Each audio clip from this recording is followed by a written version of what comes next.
Welcome. Welcome to tonight's quiet hour. Before we begin, take a moment to arrange yourself in whatever way feels most comfortable. Perhaps softening your shoulders, letting your jaw unclench, letting your hands rest where they will. There's nothing to remember tonight, nothing to hold. The world you had today can be set down on the small table just outside this story, and no one will move it while you are gone. Take a slow breath in, if you like, and let it go without counting. And another, easier than the first. Let your body grow heavier in the places that touch the bed or chair, the backs of your legs, your shoulder blades, the small, warm hollow between your palms. You do not need to follow every word. My voice will simply be here, moving along beside you, the way a river moves along beside a quiet path. If your attention drifts, that is welcome. If your attention softens toward sleep, that is welcome too. There's no wrong way to listen. Tonight, we are going up. Not the way one climbs stairs exactly, more the way steam rises when a kettle has just begun to whisper. We are going up into a wide afternoon sky, above a green valley you have never visited, but somehow already know. Up into a place where clouds are gathered like fresh herbs and turned, slowly, into something warm to drink. There's a floating refectory there, a tall, wide-windowed hall of cedar and copper, drifting on the pale shoulders of slow Cumulus, tethered by braided kite-lines to a saddle of stone far below. Its kitchens serve broths made from clouds themselves, each kind of vapor given up a different flavor when it is coaxed into a copper pan. Travelers arrive by cable basket, stay only for the time it takes a bowl to cool, and drift down again with a taste of sky on their tongues. The refectory has 3 quiet rules. Speak softly, stir clockwise, never hurry a simmer. That is all. You already know these rules, I think. You have kept them for a long time, in one way or another. So let your breath slow just a little more. Let the day you had loosen at the edges. And when you are ready, no rush, no signal needed, we will step together into the long blue hours of a late afternoon service in the Cumulus Broth Refectory, high above the valley. You arrive without quite remembering how. That is often the way of these places. One moment you are somewhere ordinary, and the next you are stepping from the swaying cable basket onto a wide wooden platform, worn smooth by many gentle feet. The basket creaks once behind you as it settles against its wooden stop, and then it is quiet. The air here is cool and damp and clean. It carries a faint mineral sweetness, something like the smell of rain caught in cupped hands, or the inside of a river stone. Under your feet, the platform is warmed by the sun, and the boards give off a low fragrance of cedar, patient and dry. You breathe in, and the breath feels bigger up here, as though the sky itself has more room in it than you remembered. Above you, the refectory rises. It is a long, low hall, sided in cedar planks that have gone silver with weather. Round windows the size of dinner plates run along its walls, each one edged in polished brass. A wide chimney of dark stone leans slightly to one side, and from it, a thin ribbon of steam drifts up and joins the clouds it came from, disappearing without any hurry at all. The whole hall sits on a broad raft of cumulus, a soft white shelf that moves when you look closely, in slow tidal breaths. 4 great kite-lines run down from the corners of the hall, braided from something that looks like sail cord and looks like river reed and looks, perhaps, like both. These lines drop away below the cloud raft and vanish toward the valley, where you can just make out, if you lean gently against the platform rail, a saddle of pale stone between two dark green ridges. Somewhere down there, tomorrow's travelers are beginning to think about coming up, but that is not for now. The door to the refectory is round-topped, made of soft old wood, and it stands open. Warm air pours out through it, carrying the smell of simmering herbs, thyme, perhaps, and something like lemon peel, and something else you cannot yet name. Underneath those, the clean rain smell again. You step toward the door, and the boards of the platform shift very slightly beneath you, the way a boat shifts at a very calm dock. Just inside, a small brass bell hangs from a length of blue ribbon. It has a note like a spoon touched to the rim of a cup. You do not ring it. There is no need. The chef, at the far end of the kitchen, has already seen you. She lifts one hand in a soft, welcoming gesture, and then returns to her work. You take your first slow steps into the refectory. The floor is copper, great sheets of it, hammered flat and gone dark with years, warmed by the stove at one end and cooled by the open skylight at the other. Where your feet touch it, the copper hums very faintly, as though it remembers every meal ever cooked here and holds those memories quietly under its skin. You feel the warmth through the soles of your shoes. It is the warmth of a bath just cooling, the warmth of bread that has rested. Long counters run down both sides of the room, made of steam-softened wood, pale, patient, worn into gentle valleys where hands have leaned for decades. Along the counters stand rows of earthenware bowls, stacked in 3s and 4s, each stack settling into itself with a small, contented clink whenever the refectory turns on its moorings. The bowls are the color of oatmeal or of certain river pebbles, and their rims are glazed a pale cloud white. Above the counters, brass hooks are set into a cedar beam. From these hooks hang the ladles, long-handled, wide-bowled, each one the length of a walking stick. Some are copper, some are silver bright, and some are darkened to the color of pond water. They knock together very gently when the wind shifts, giving off a sound like a distant wind chime softened by distance. You will come to love that sound, I think, over the course of this afternoon. At the far end of the hall, wide and open to the sky, is the great skylight. It is a round opening in the roof, edged in the same weathered cedar, and above it, the sky is a soft, washed blue, marbled here and there with slow-moving cloud. Beneath the skylight sits the stove, a broad, low island of dark iron and pale brick, with 3 round pans set into its top. 2 of the pans are empty and gleaming. The third is simmering. You cannot yet see, from where you stand, what is in that pan, but you can see the steam rising from it, slow, silver, curling up in soft coils toward the open sky.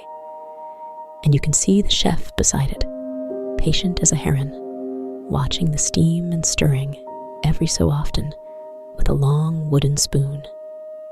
She is a small woman, or perhaps not small. It is difficult to say up here where the ceilings are tall.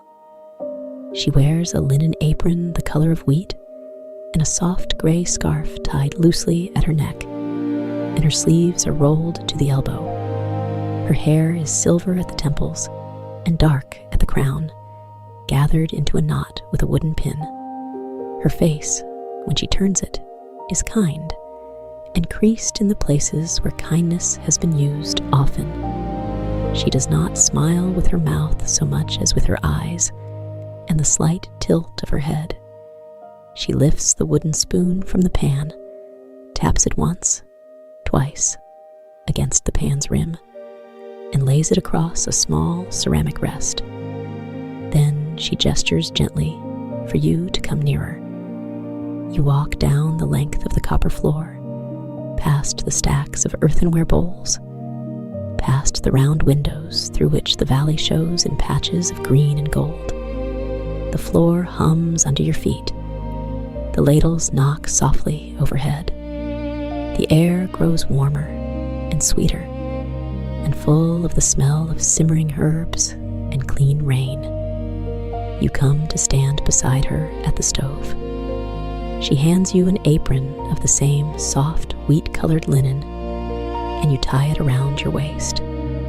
She hands you a scarf the color of morning fog, and you loop it once around your neck. Then she nods toward the simmering pan. Inside, a pale broth is turning slowly. It is not quite white, not quite silver, the color of milk left in a copper bowl, of moonlight on a still pond.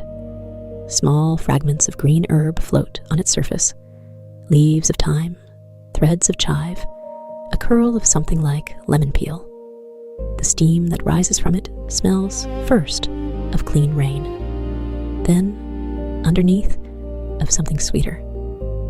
Pear, perhaps, or the inside of a young cucumber.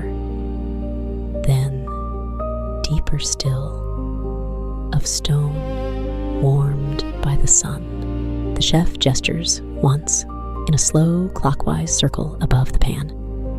Stir this way, she means. Only this way. You do not need to ask why. The rule is older than any question. You take up the wooden spoon. It fits your hand as though it has been waiting for you. You dip it into the pale broth and turn it, slowly, clockwise, once around the pan. The broth follows the spoon in a soft, obedient spiral. Little curls of steam rise up and disappear into the skylight overhead. The pan gives off a low, contented hush, like breath through a hollow reed. You stir again, and again. And with each turn of the spoon, something in your shoulders loosens a little more, and something in your breathing lengthens a little more, and the copper floor hums beneath your feet, patient and warm. After a while, you cannot say how long. Time is different here. The chef touches your elbow lightly and gestures toward the skylight. A new cloud bank is drifting past. It is a low, plump bank, dove gray along its underbelly, and white as clean linen along its edges. Its passage across the refectory is unhurried, the way a whale passes beneath a small boat. The chef takes down one of the long-handled ladles from the brass hooks. She hands it to you. Its handle is smooth and cool. Its bowl, when you tilt it toward the light, catches the pale gold of the afternoon and holds it briefly, as though the light were something you could pour. Together, the two of you carry your ladles to the skylight. There is a wooden platform there, sturdy and railed, and you step onto it.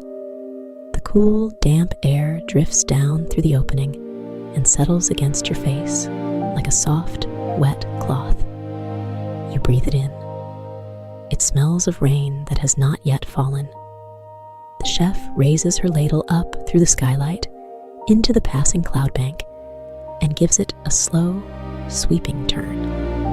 When she brings it back down, the bowl of the ladle is full of pale vapor, slow, silvery, held in place as though the cloud had agreed to be gathered. She tips her ladle carefully into one of the empty copper pans on the stove. The vapor curls in with a soft hush, settles, and begins to thicken. Now, it is your turn. You raise your ladle up through the skylight. The cloud is cool and slightly damp against your knuckles.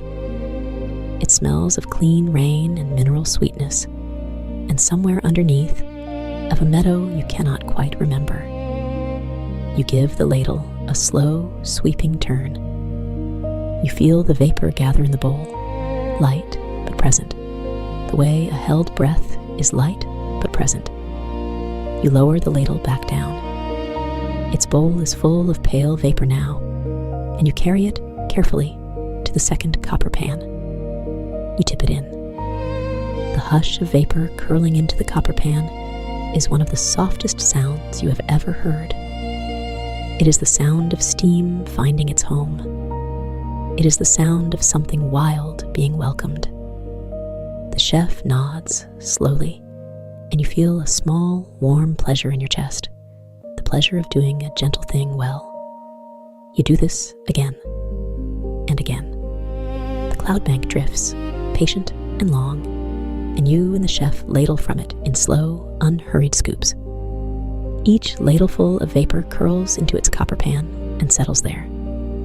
The two new pans are beginning to fill, and the vapor in them is thickening, slowly, slowly, into the same pale, milky broth that simmers in the first. Between ladlings, you rest. You lean gently on the wooden rail of the Skylight platform, and you look up into the passing cloud, and you let its cool, damp breath drift down over your face. The ladles knock softly on their brass hooks along the far wall. The earthenware bowls settle in their stacks with small, contented clinks. The tethers creak, low and steady, as the refectory turns a hand's breadth on its moorings. Far below, in the valley, you can hear the muted bleats of sheep. They're so far down that the sound reaches you as a soft, folded thing, more the memory of a bleat than a bleat itself.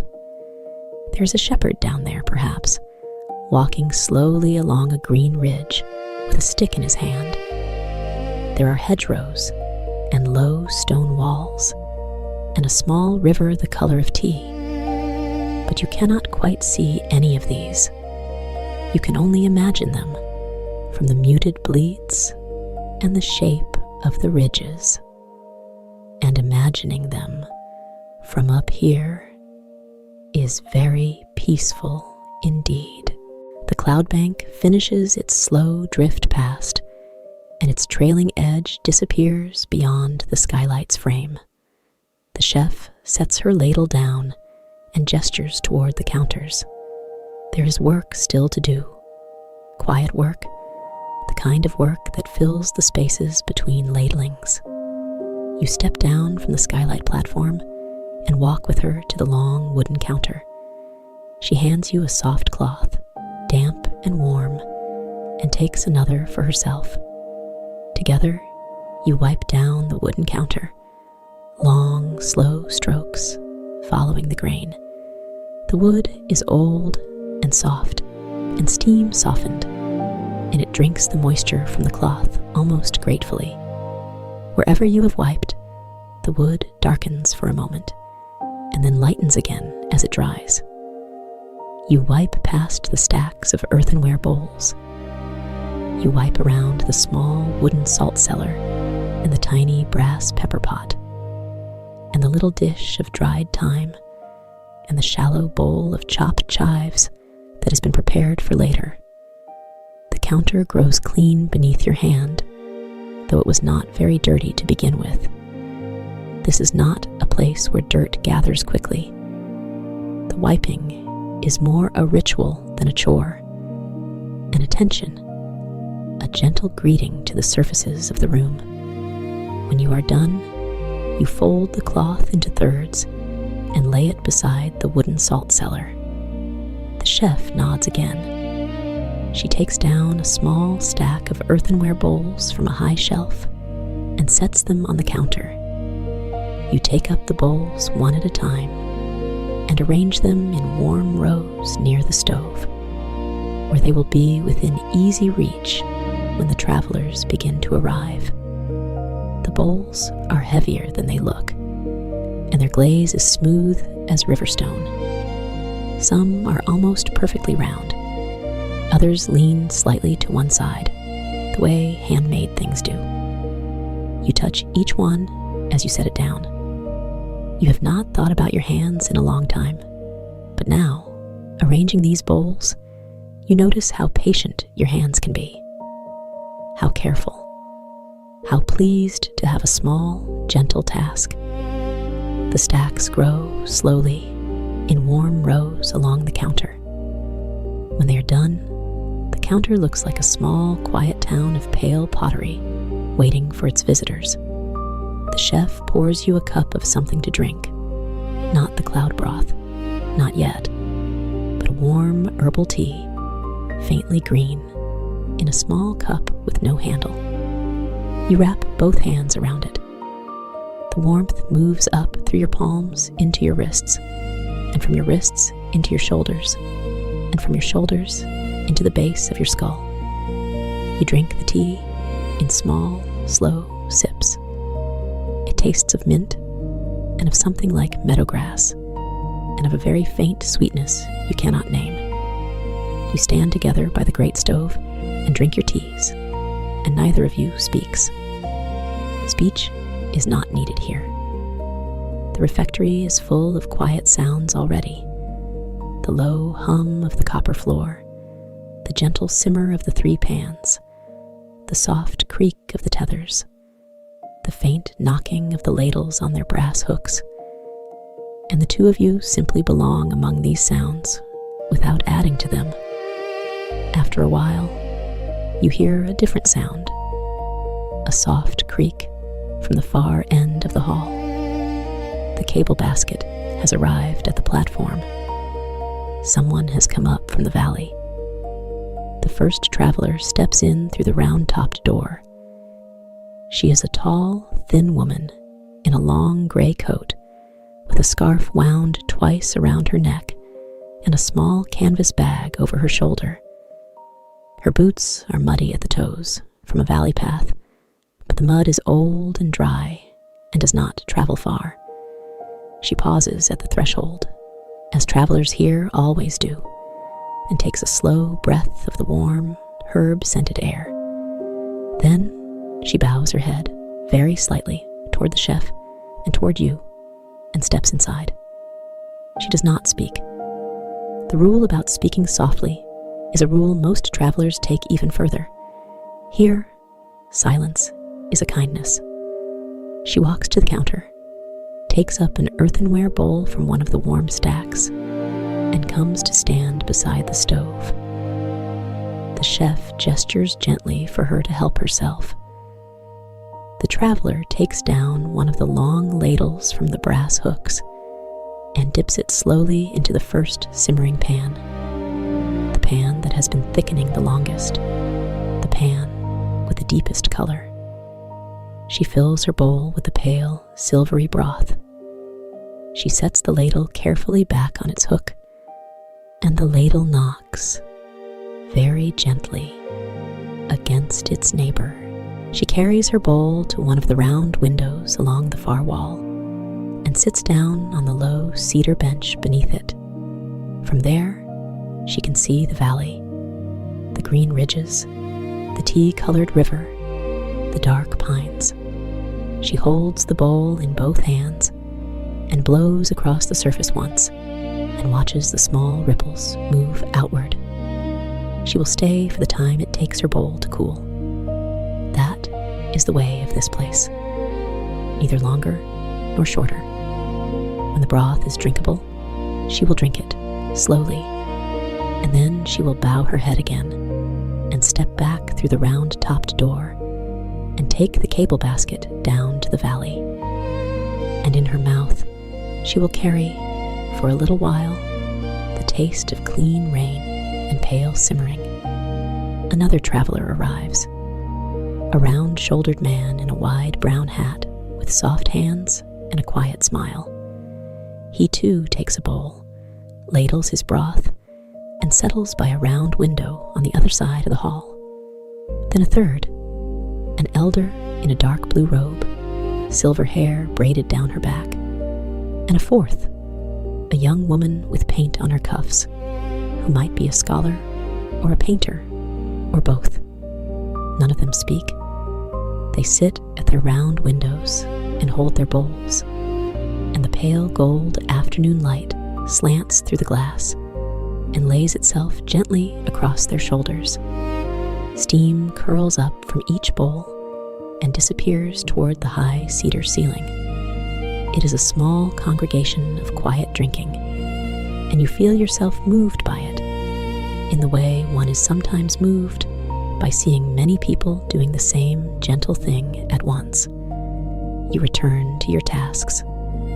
There's more to do, and none of it is urgent. You wipe the counters again, not because they need it, but because it is time. You take down more bowls from the high shelf and add them to the warm stacks. You check the pans. The first is now full and rich. The second is thickening well. The third is still pale and needs more time. You stir each of them once, clockwise, with a long wooden spoon. The pans give off their soft, contented hush. The chef, at your side, teaches you without teaching you. She lifts a small twist of thyme from the wooden dish and lets it fall into the second pan. And you understand that thyme is added when the broth is halfway thickened. She adds a curl of lemon peel to the third, and you understand that lemon peel comes early when the broth is still shy.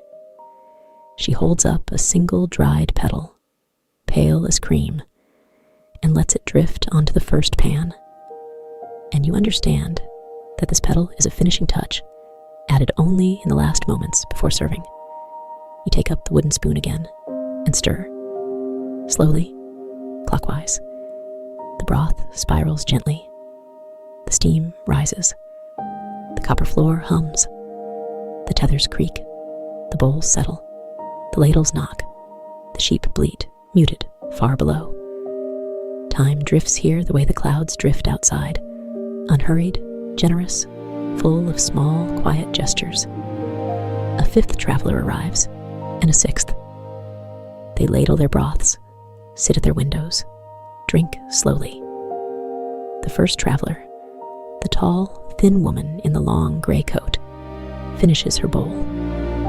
She rinses it in the small stone basin by the door, dries it with the cloth hanging there, and returns it to a stack on the counter.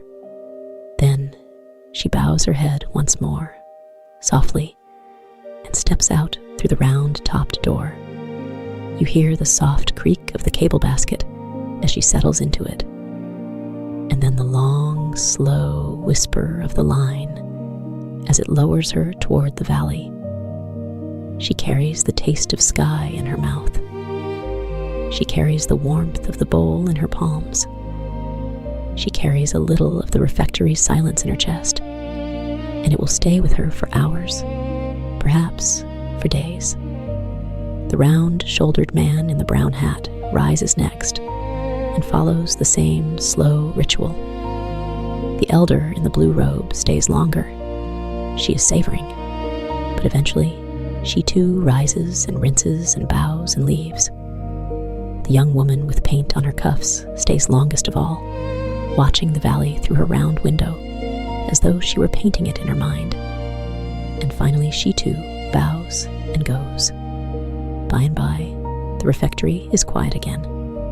Just the chef, and you, and the 3 simmering pans, and the drifting clouds outside.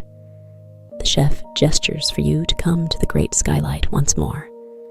Another cloud bank is approaching, a taller one this time, its underside a deeper gray, its top a bright, soft white. The chef looks up at it for a long moment, her head tilted, her eyes narrowed thoughtfully. Then she nods and takes up her ladle. This cloud bank, she shows you without saying, is different. Its vapor is heavier and richer, and will make a darker broth, one to be served in the evenings or in the cool of early morning. You raise your ladle into it, and you feel the difference at once.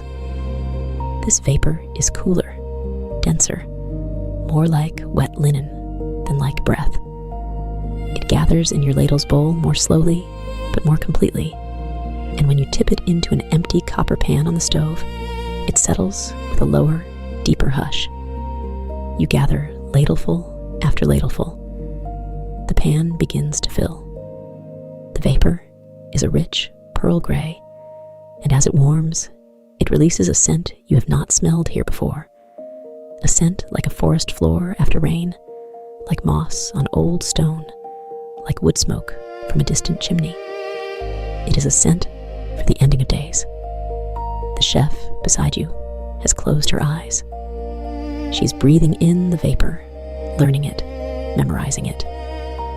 You do the same. The cool, damp air drifts down through the skylight.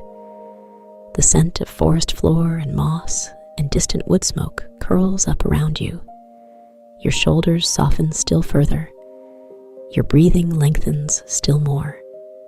You could stand here for a very long time. Eventually, the tall cloud bank passes on. You step down from the skylight platform together and set your ladles carefully back on their brass hooks.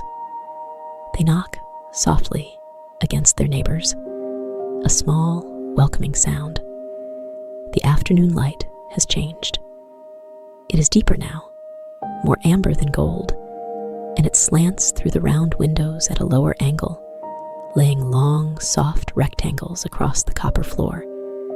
The refectory is filled with this warm, honeyed light. The stove throws its own low glow from beneath the pans.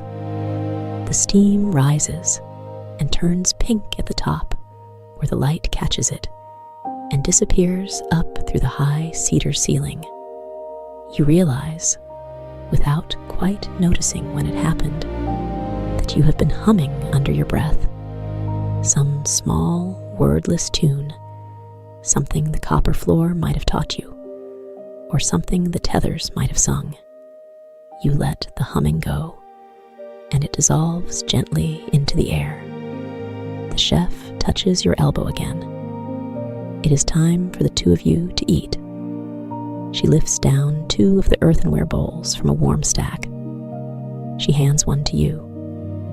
You carry them together to the stove and stand side by side, and each of you takes up a ladle. You dip your ladle into the first simmering pan, the pan that has been thickening the longest, the pan whose broth is silver white and richest. You fill your bowl with slow, careful pours. The steam rises up to meet your face, and you breathe it in. Clean rain, pear, warm stone, thyme. The chef fills her bowl in the same slow way. Then, together, you carry your bowls to one of the low cedar benches beneath a round window, and you sit down. The bench is warm beneath you. The window before you is round and dark-rimmed, and through it you can see the valley below, deep in its afternoon greens. There is the tea-colored river, moving slowly along a green fold in the land. There are the small stone walls, laid out in patterns that make sense only when seen from very high up. There's a scatter of white, sheep, moving slowly across a green slope, and the low, muted sound of their bleating rises up to you, softened by distance into something almost musical. You hold your bowl in both hands. Its warmth moves up through your palms, into your wrists, into your shoulders. You bring the rim to your lips and blow across the surface once, and watch the small ripples move outward. Then you take a slow sip. The broth is soft and thick, and just cool enough to drink. It tastes, first, of clean rain, that faint mineral sweetness that filled the air when you arrived, then of thyme and lemon peel, and something like warm cream. Then, underneath, of stone warmed by the sun, and of the meadow you almost remembered.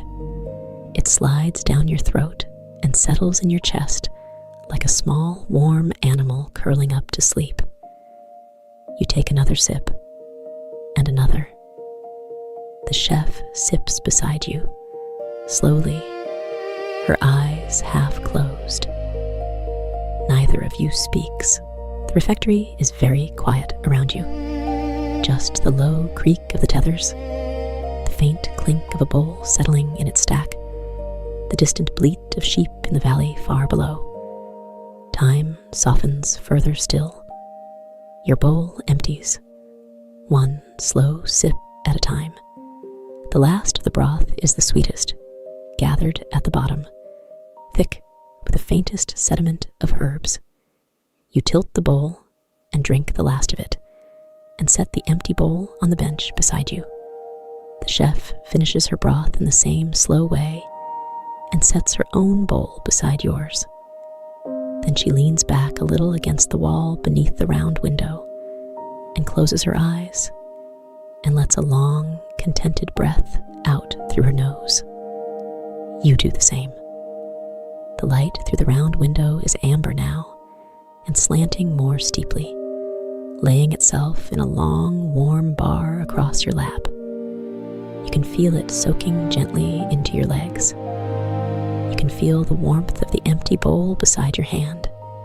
You can feel the low hum of the copper floor beneath your feet. You can feel the small, slow sway of the refectory on its tethers.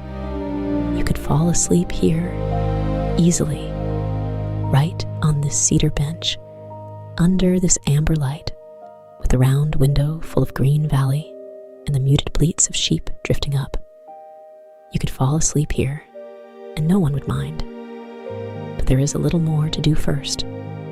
A few last quiet tasks, and then, yes, then you can rest. The chef opens her eyes gently and stands. You stand with her. You gather your empty bowls and carry them to the small stone basin by the door. You rinse them in cool water, dry them with a soft cloth, and place them back on the counter with the others. The stack settles with its familiar quiet clink. Together, you walk back to the stove. The 3 simmering pans have done their work well. The first is deep and rich and full. The second is thickening perfectly. The third is still shy and pale, but it will finish overnight in the low warmth of the banked embers. The chef takes up a small iron poker and stirs the coals beneath the stove. She adds one last small log of cedar to the fire, not to make it stronger, but to keep it gentle through the long evening hours. The log catches slowly, and a soft new curl of cedar-scented smoke rises up through the stovepipe and joins the sky. Then she draws the iron damper halfway across the flue, so the fire will burn low and steady all through the night. You watch her do this, and you understand. You are learning the rhythms of the refectory, the ways it prepares itself for evening and for morning, and for the next day's travelers. It is a place that never quite closes, but only softens, only breathes a little more slowly, only turns down its own light. The chef gestures to the brass hooks. It is time to hang the ladles for the night. You take down the copper ladle from where it hung last, and you polish it gently with a soft cloth, and you hang it back on its hook. It knocks softly against its neighbor. You take down the silver bright one and polish it and hang it. You take down the pond water dark one and polish it and hang it. One by one, you tend to each ladle. Their handles are cool. Their bowls are cool. The polishing cloth smells faintly of beeswax and lemon oil. When all the ladles are hung, they make a long, soft chime in a row along the cedar beam, and their brass hooks glint in the amber light. You step back and look at them. They are beautiful in the way that ordinary, useful things are beautiful when they are cared for well. The chef nods and touches her heart with 2 fingers and touches your shoulder with the same 2 fingers. It is a small, kind gesture. A thank you, perhaps, or a blessing, or simply a marker of the end of the day's work. She walks to the far end of the refectory then, and begins to close the round windows one by one. Each window has a small brass latch, and she turns each latch with a slow, careful motion, and the windows swing gently inward and settle against their frames. The valley disappears behind the wood, but not entirely. Some of the amber light still comes through, and the muted bleats of sheep still drift in through the small gaps beneath the windowsills. She leaves the great skylight open. The cool, damp air of the sky continues to drift down through it, mingling with the warm cedar and broth air of the kitchen. And the mingling is what makes the refectory the place it is. Neither too warm nor too cold, neither closed nor exposed, held. The refectory turns once more on its moorings. The tethers creak, low and long. Somewhere far below, in the valley, a small light comes on in a farmhouse window. You cannot see it, but you know it is there. You know, too, that in a few hours the stars will come out, and the sky above the skylight will fill with them, and the pale broth in the third pan will finish thickening quietly beneath their light. The chef leads you to a small wooden alcove at the side of the hall, where a low cedar bed is built into the wall. It is a simple bed, a wooden frame filled with soft wool ticking, covered by a folded quilt the color of oatmeal, with a small linen pillow and a pale gray blanket. It smells of cedar and clean linen and the faintest trace of time. She gestures for you to lie down. There is no urgency. There is no hurry. The bed is here, and it is warm, and you are welcome. You untie your apron and hang it on a small wooden peg. You unwind your fog-gray scarf and fold it and lay it on a small cedar shelf. You slip off your shoes and set them side by side beneath the bed. Then you lie down. The wool ticking gives beneath you gently. The quilt is heavy in a soft, comforting way. The linen pillow cups the back of your head. The pale gray blanket, when you draw it up, smells of cedar and morning air. The chef, at the far end of the hall, is banking the last of the embers. She moves slowly, tenderly, the way one might move around a sleeping child. You can hear the soft scrape of the poker, once, twice, and then the small metallic sound of the damper drawing further across the flue. The stove settles into its low, overnight glow. She dims the small brass lanterns along the walls, one by one, until only the amber light through the round windows and the soft blue light through the skylight remain. The refectory is dim now, and warm, and full of very quiet sounds. You can hear the hush of vapor curling still, faintly, from the third pan, the shy one, the pan that will finish overnight. You can hear the low creak of the tethers as the refectory drifts. You can hear the faint knock of a ladle on its brass hook. You can hear the muted bleats of sheep, so far below now that they are more felt than heard. The chef walks softly across the copper floor and comes to stand for a moment beside your bed. She does not speak. She simply lays a hand very lightly on the quilt above your feet, and then withdraws it and moves away. You listen to her footsteps receding. You hear her lie down on her own small bed at the other end of the hall. You hear her breathing settle. You hear the refectory settle around both of you. The cool, damp air drifts down through the skylight. It moves over your face, gentle as a hand. It smells of clean rain and of stone and of the faint mineral sweetness that has been with you all afternoon. You breathe in, you breathe out, Your body is heavier now than it was when you arrived. Heavier and warmer and softer. The copper floor hums very low. The tethers creak. The ladles knock once on their hooks. The bowls settle in their stacks.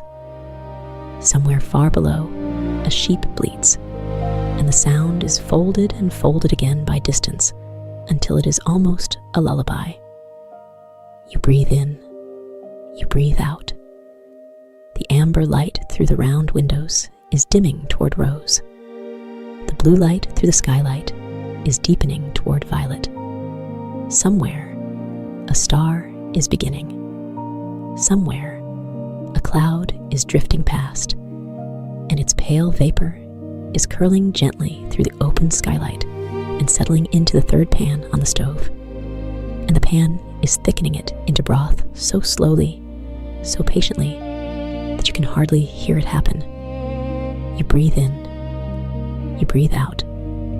You are held here, held by the warm cedar walls, held by the humming copper floor, held by the braided tethers that drop far, far down to the mountain saddle below, held by the slow, patient shoulders of the Cumulus. You are safe. You are warm. You are welcome.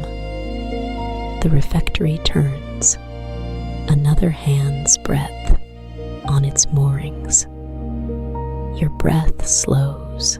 Your thoughts, if there are any, drift up toward the skylight and disappear, the way steam disappears, without any sound at all. The chef is asleep now, at the far end of the hall. Her breathing is a soft, even tide. You are almost asleep too. You do not need to finish this thought. You do not need to remember anything. You do not need to hold anything at all. The stove glows low. The pan simmers slow.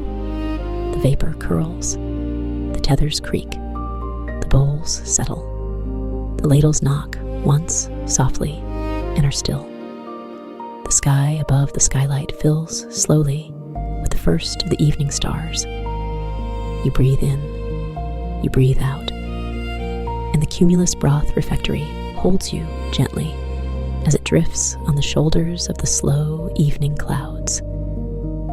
And you drift with it, out over the darkening valley, out into the long, soft hours of the night, where nothing is asked of you, and the vapor curls, and the copper hums, and sleep, patient and warm, is already here, already here, already here.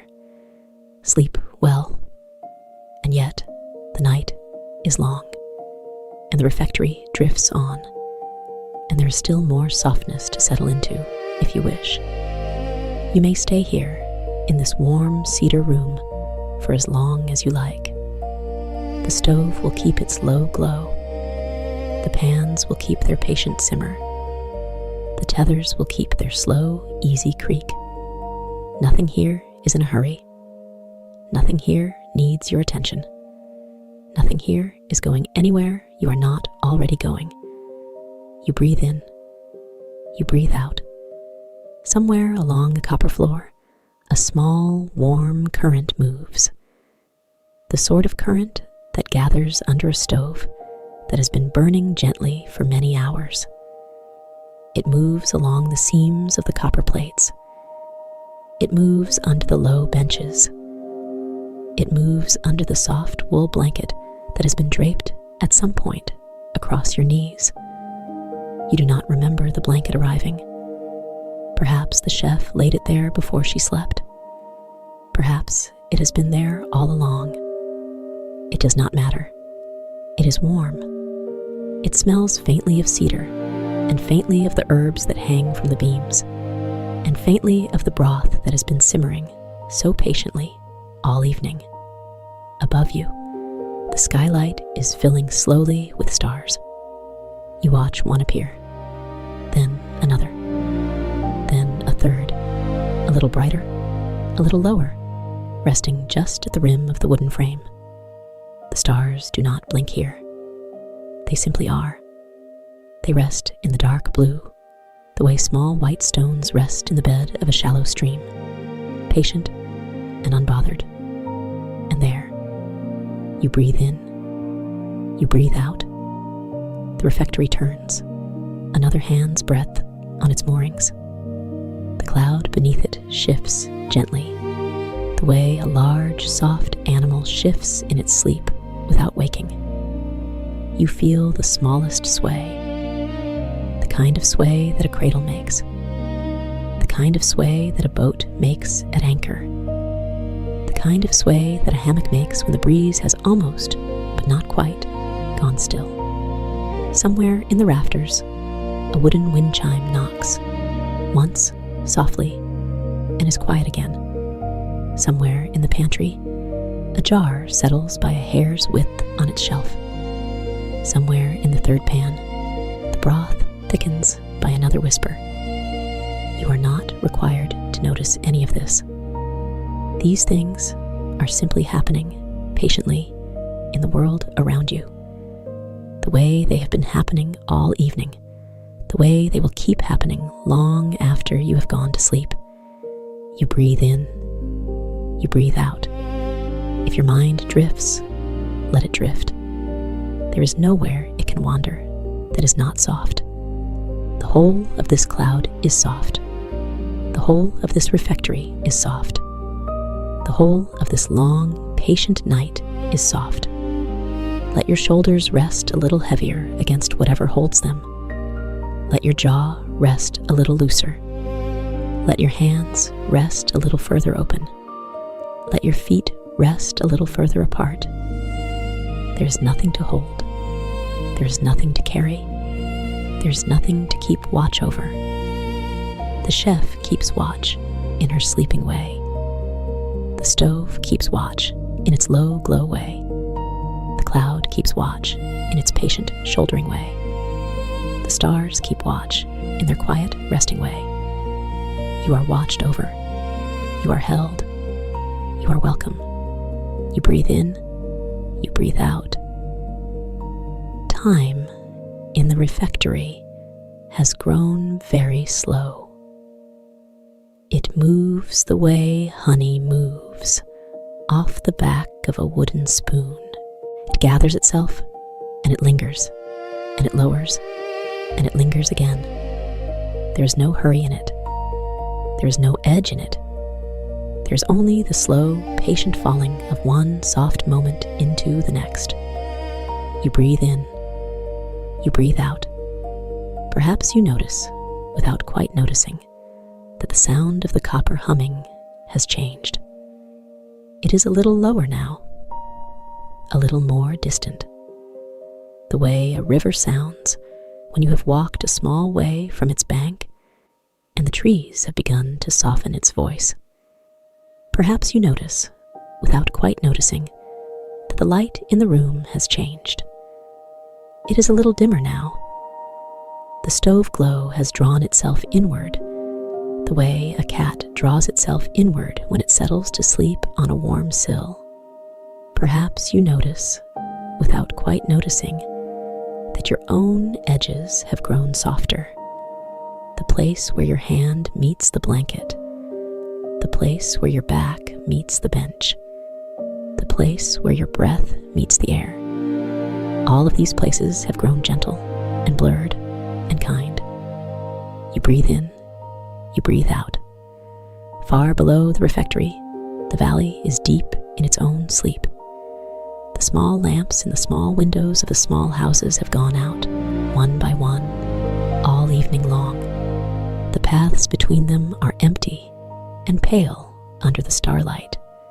The rivers are dark ribbons, moving quietly toward the sea. The animals of the valley are curled in their warm places. The foxes are curled beneath the roots of old trees. The birds are tucked deep into the hedges. The sheep are gathered close in their soft-walled folds. The horses are standing, half asleep, in the corners of dark barns, their long heads lowered, their breath slow and warm.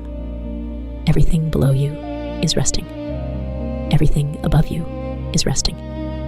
And you, in the middle, held by the cloud and the copper and the cedar, are resting too. You breathe in, you breathe out. The braided tethers creak once, gently. The cloud shifts gently beneath you. The refectory drifts a little further along the slow current of the evening. You do not need to know where it is going. You do not need to know where you are. You do not need to know what hour it is, or how long you have been resting, or what will come next. All of these things will take care of themselves. They always have. They always will. You breathe in, you breathe out.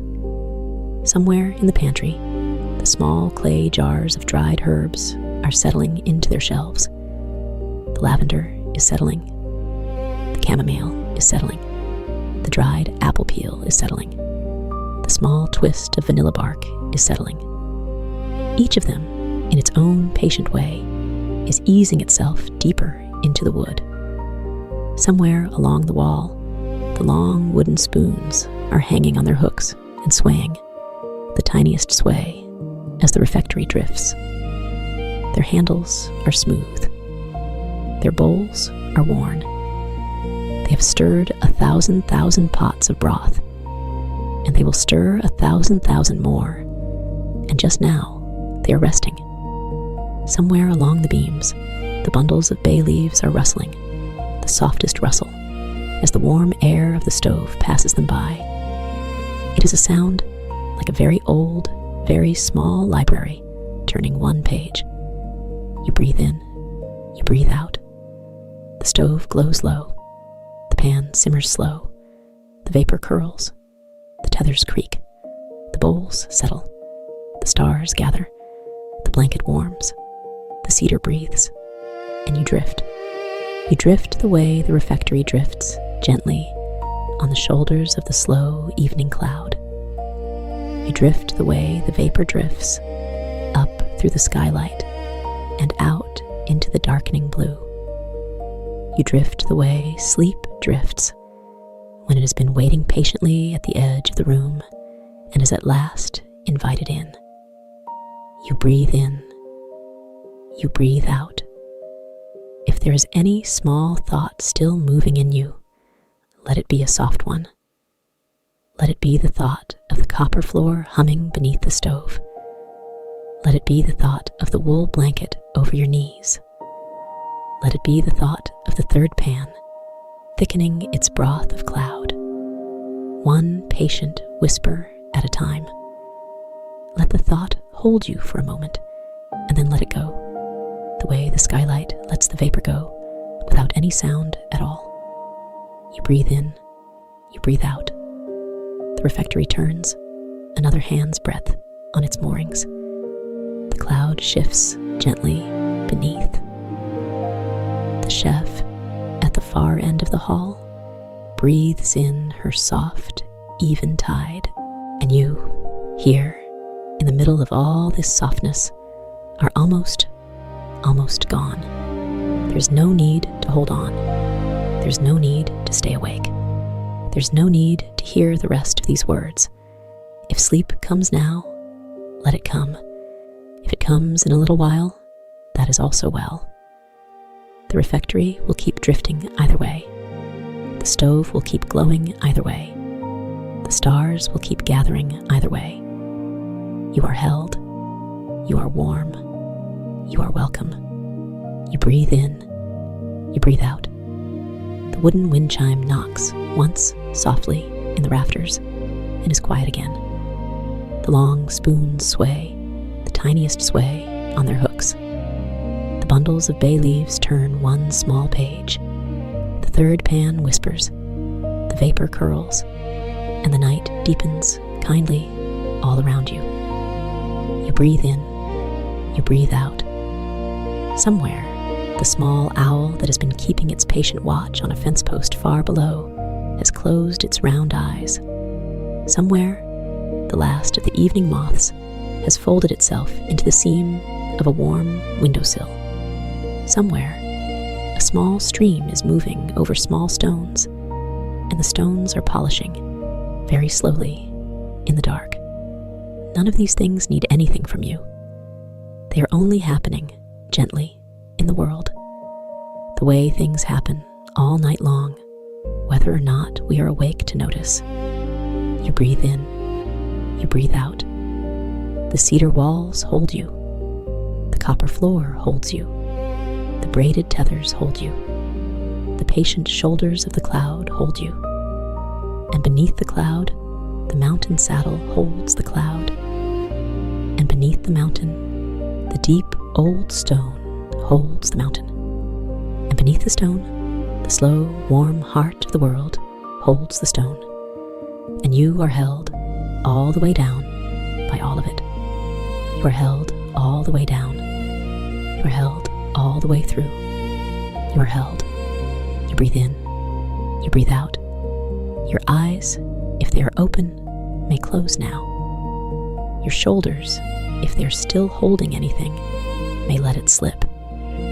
Your hands, if they are curled, may open, the smallest opening, like the loosening of a soft leaf. Your breath, if it is still counting itself, may stop counting. It knows how to breathe. It has been breathing all your life. It will breathe for you now while you rest. You breathe in, you breathe out. The stove glows low. The pan simmers slow. The refectory drifts. The stars gather in the skylight.